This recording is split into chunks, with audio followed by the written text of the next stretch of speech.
नमस्कार दोस्तों, SS story world channel में आप सभी का स्वागत है। आज के इस वीडियो में हम आपको श्री कृष्ण के द्वारा बताई गई 10 बातों को ज्ञात कराएंगे जिससे आपकी ज़िंदगी बदल जाएगी। तो चलिए शुरू करते हैं।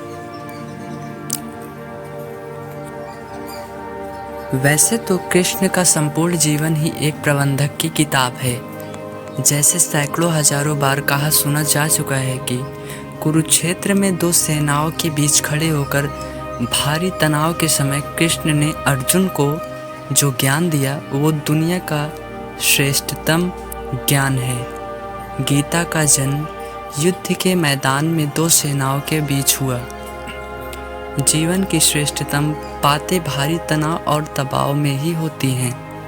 अगर आप दिमाग को शांत और मन को स्थिर रखने की कोशिश करें तो सबसे बुरी परिस्थितियों में भी आप अपने लिए कुछ बहुत बेहतरीन निकाल पाएंगे। यह कृष्ण ने सिखाया। गीता पढ़ने से पहले अगर इसी बात को समझ लिया जाए तो गीता पढ़ना सफल हुआ।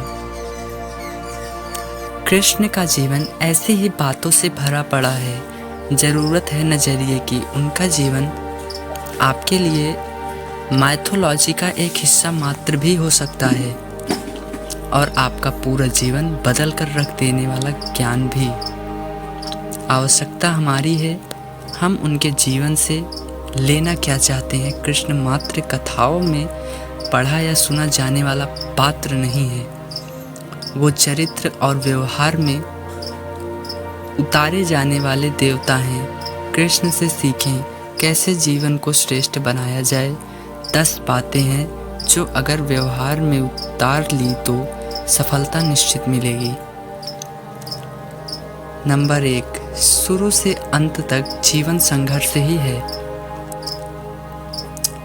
कारागृह में जन्मे कृष्ण पैदा होते ही रात में यमुना पार कर गोकुल ले जाया गया। तीसरे दिन पुतना मारने आ गई। यहाँ से शुरू हुआ संघर्ष देह त्यागने से पहले द्वारिका डुबोने तक रहा कृष्ण का जीवन कहता है। आप कोई भी हो, संसार में आए हैं तो संघर्ष हमेशा रहेगा। मानव जीवन में आकर परमात्मा भी सांसारिक चुनौतियों से बच नहीं सकता। कृष्ण ने भी किसी बात की शिकायत नहीं की। हर परिस्थितियों को जिया और जीता। कृष्ण कहते हैं परिस्थितियों से भागो मत, उनके सामने डटकर खड़े रहो, क्योंकि कर्म करना ही मानव जीवन का पहला कर्तव्य है। हम कर्मों से ही परेशानियों से जीत सकते हैं। नंबर 2, स्वास्थ्य शरीर से ही विजय है। कृष्ण का बचपन माखन मिश्री खाते हुए गुजरा। आज भी भोग लगाते हैं हम, लेकिन ये संकेत कुछ और है। आहार अच्छा हो, शुद्ध हो, बल देने वाला हो। बचपन में शरीर को अच्छा आहार मिलेगा तो इंसान युवा होकर वीर बनेगा। शरीर को स्वस्थ रखना है तो बचपन से ध्यान देने की ज़रूरत है। ये पेरेंटिकल के दौर से गुजरे रहे। शरीर को स्वस्थ रखना है तो बचपन से ही ध्यान देने की ज़रूरत है। ये पेरेंटिंग के दौर से गुजर रहे युवाओं के लिए बड़ा मैसेज है। अपने बच्चों को ऐसा खाना दें जो उनको बल दे। सिर्फ स्वाद के लिए ही न खिलाएं, तभी वे बड़े होकर स्वयं को और समाज को सही दिशा में ले जा पाएंगे। नंबर 3, पढ़ाई किताबी ना हो, रचनात्मक हो। कृष्ण ने अपनी शिक्षा मध्य प्रदेश के उज्जैन में सांदीपनी ऋषि के आश्रम में रहकर पूरी की थी। कहा जाता है 64 दिन में उन्होंने 64 कलाओं का ज्ञान हासिल कर लिया था। वैदिक ज्ञान के अलावा उन्होंने कलाएं सीखी। शिक्षा ऐसी ही होनी चाहिए जो हमारे व्यक्तित्व का रचनात्मक विकास करे। संगीत, नृत्य, युद्ध सहित 64 कलाओं कृष्ण के व्यक्तित्व का हिस्सा है। बच्चों में कोरा ज्ञान ना भरें, उनकी रचनात्मक को नए आयाम मिले, ऐसी शिक्षा व्यवस्था हो। नंबर 4, रिश्तों से ही जीवन है, बिना रिश्तों के कुछ भी नहीं। कृष्ण ने जीवन भर कभी उन लोगों का साथ नहीं छोड़ा जिनको मन से अपना माना। अर्जुन से वे युवा अवस्था में मिले, ऐसा महाभारत कहती है, लेकिन अर्जुन से उनका रिश्ता हमेशा मन का रहा। सुदामा हो या उद्धव, कृष्ण ने जिन्हें अपना मान लिया उनका साथ जीवन भर दिया। रिश्तों के लिए कृष्ण ने कई लड़ाइयाँ लड़ी और रिश्तों से ही कई लड़ाइयाँ जीती। उनका सीधा संदेश था सांसारिक इंसान की सबसे बड़ी धरोहर रिश्ते ही है। अगर किसी के पास रिश्तों का थाती नहीं तो वो इंसान संसार के लिए गैर जरूरी है। इसलिए अपने रिश्तों को दिल से जिए, दिमाग से नहीं। नंबर 5, नारी का सम्मान समाज के लिए जरूरी है। राक्षस नरकासुर का आतंक था। करीब 16,000 महिलाओं को उसने अपने महल में कैद कर लिया था। महिलाओं से बलात्कार में उसे सुख मिलता था। कृष्ण ने उसे मारा, सभी महिलाओं को मुक्त कराया, लेकिन सामाजिक कुरीतियां तब भी थी। उन महिलाओं को अपनाने वाला कोई नहीं था। खुद उनके घर वालों ने उन्हें दूषित मानकर त्याग दिया। ऐसे में कृष्ण आगे आए, सभी 16,000 महिलाओं को अपनी पत्नी का दर्जा दिया। समाज में उन्हें सम्मान के साथ रहने के लिए स्थान दिलाया। कृष्ण ने हमेशा नारी को शक्ति बनाया। पूरी महाभारत नारी के सम्मान के लिए ही लड़ी गई। सो आप कृष्ण भक्त हैं तो अपने आसपास की महिलाओं का पूरा सम्मान करें। कृष्ण की कृपा पाने का ये सरलतम मार्ग है। नंबर 6, आपके मतभेद अगली पीढ़ी के लिए बाधा बना सकती है। कम ही लोग जानते हैं कि जिस दुर्योधन के खिलाफ कृष्ण ने आजीवन पांडवों का साथ दिया, उसकी मृत्यु का कारण भी कृष्ण की कूटनीति बनी। वो ही दुर्योधन रिश्ते में कृष्ण का समधी भी था।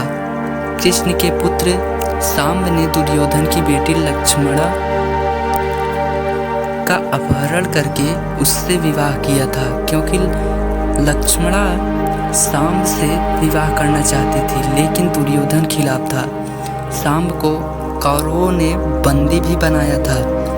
तब कृष्ण ने दुर्योधन को समझाया कि हमारे मतभेद अपनी जगह हैं, लेकिन हमारे विचार हमारे बच्चों के भविष्य में बाधा नहीं बननी चाहिए। दो परिवारों के आपसी झगड़े में बच्चों के प्रेम की बल्कि न चढ़ाई जाए। कृष्ण ने लक्ष्मणा को पूरी सम्मान के साथ अपने यहाँ रखा। दुर्योधन से उनका मतभेद हमेशा रहा, लेकिन उन्होंने उसका प्रभाव कभी लक्ष्मणा और सांब की गृहस्थी पर नहीं पड़ने दी। नंबर 7, शांति का मार्ग ही विकास का रास्ता है।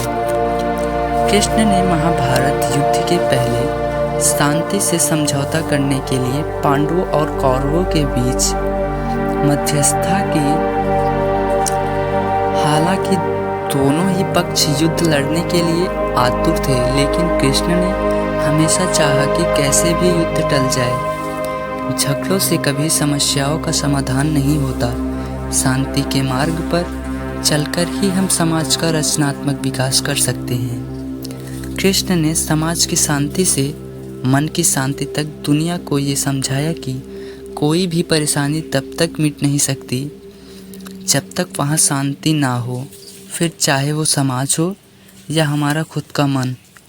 शांति से ही सुख मिल सकता। नंबर 8, हमेशा दूरगामी परिणाम सोचे। महाभारत में जुए की घटना के बाद पांडवों को वनवास हो गया। कृष्ण ने अर्जुन को समझाया कि ये समय भविष्य के लिए तैयारी करने का है। महादेव शिव, देवराज इंद्र और दुर्गा की तपस्या करने को कहा। कृष्ण जानते थे कि दुर्योधन को कितना भी समझाया जाए, वो पांडवों को कभी उनका राज्य नहीं लौटाएगा। तब शक्ति और सामर्थ्य की जरूरत होगी। कर्ण के कुंडली कवच पांडवों की जीत में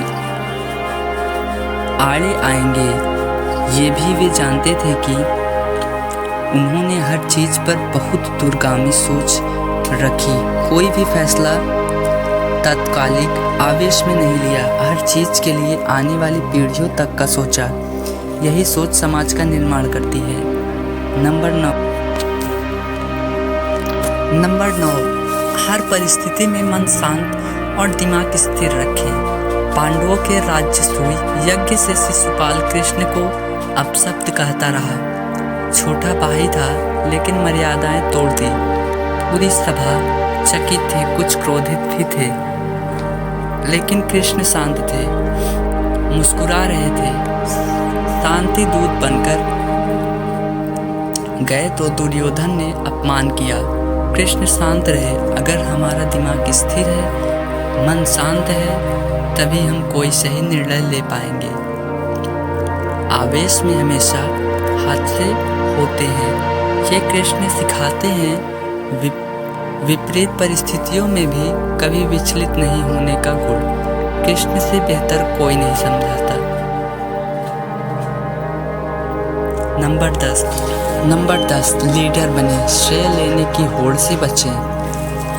कृष्ण ने दुनिया भर के राजाओं को जीता था। जहां ऐसे राजाओं का राज था जो भ्रष्ट थे, जैसे जरासंध, लेकिन कभी किसी राजा का सिंहासन नहीं छीना। कृष्ण ने पूरे जीवन में कभी ऐसा नहीं हुआ कि उन्होंने किसी राजा को मारकर उनका शासन खुद लिया हो। जरासंध को मारकर उसके बेटे को राजा बनाया, जो चरित्र का अच्छा था। सभी जगह ऐसे लोगों को बैठाया जो धर्म को जानते थे। कभी किंग नहीं बने, हमेशा किंग मेकर की भूमिका में रहे। महाभारत युद्ध में भी खुद हथियार नहीं उठाया, पूरा युद्ध कूटनीति से लड़ा। पांडवों को सलाह देते रहे, लेकिन जीतने का श्रेय भीम और अर्जुन को दिया। तो मित्रों, अगर आपको यह वीडियो अच्छी लगी हो तो वीडियो को लाइक और शेयर ज़रूर से करें। और अगर अभी तक आपने हमारा चैनल सब्सक्राइब नहीं किया है तो सब्सक्राइब ज़रूर से कर लें। और हाँ, वीडियो को पूरा देखने के लिए बहुत बहुत धन्यवाद।